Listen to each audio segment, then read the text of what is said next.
Opérationnel depuis janvier 2021, le village intergénérationnel de Lanvaux a été conçu pour favoriser le lien entre toutes les générations. C'est un lieu innovant, convivial, rassemblant de nombreux services et adapté au bien vivre ensemble. Reportage. Mixer les générations et dynamiser un lieu de vie, une ambition déclarée de la municipalité de Grandchamp et du bailleur social Bretagne Sud Habitat. Une ancienne friche médico-sociale a été transformée en un village intergénérationnel. On s'est mis autour d'une table et on a essayé d'imaginer ensemble ce qu'on pouvait faire de ce site. Soit on le déconstruisait totalement et on faisait de l'habitat classique, ou soit on essayait d'innover en essayant d'intégrer tous les enjeux du vieillissement, du rapprochement de ces personnes âgées qui vivent dans les écarts du bourg. Alors puisque on avait cette chance d'avoir le bailleur comme partenaire, il était propriétaire de l'ensemble du site, on s'est réparti l'assiette foncière globale. Nous, communes, nous avons conservé les bâtiments qui étaient le plus faciles à réaménager, notamment tous ceux qui étaient de plein pied. C'était aussi les bâtiments les plus récents. Et le bailleur a déconstruit pratiquement plus de la moitié du site pour reconstituer une assiette foncière et construire 15 petits pavillons totalement adaptés à la dépendance. Et comme le bailleur était aussi propriétaire de 10 pavillons existants sur le site, ce qui fait un petit village de 25 petites maisons, des T2, des T3, totalement adaptés au handicap et à la dépendance. On a les malades dans la chambre, au plafond, et ma femme me couche le soir, me lève le matin. Le SIAD vient le vendredi, me faire ma douche. Ah oui, très très bien. C'est quand même mieux où j'étais avant, parce que c'était une maison qui était pas adaptée, tandis que ceci était adapté.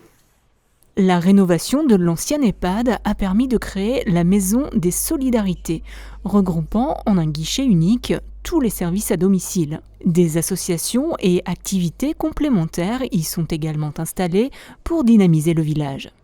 Pour pouvoir coordonner l'ensemble de ces actions, nous avons confié à une association connue sur le département et aussi un peu sur le Finistère, Agora, connue pour gérer des résidences. Ils gèrent notamment la plupart des résidents jeunes du département.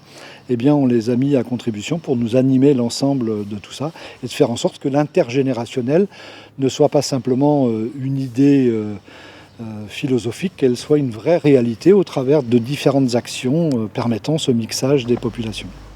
Dans le village également, une résidence jeune et une résidence vacances permettant de recevoir des groupes, notamment des groupes de jeunes en stage sportif.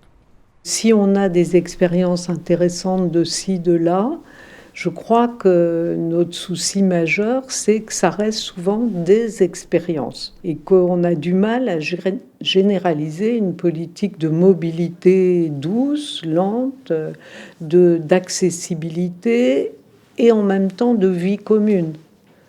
Parce que les handicaps restent, j'ai envie de dire, à la charge, et le mot ne me plaît pas, des proches et surtout des familles, voire du voisinage quand il peut, et on a du mal à avoir une politique d'État à la hauteur de certains pays, comme les pays scandinaves. Mais du coup, il faut reconnaître les municipalités ou les équipements, parce que les équipements de quartier qui font des choses aussi, mais ça reste trop morcelé, me semble-t-il, au niveau de l'échelon français.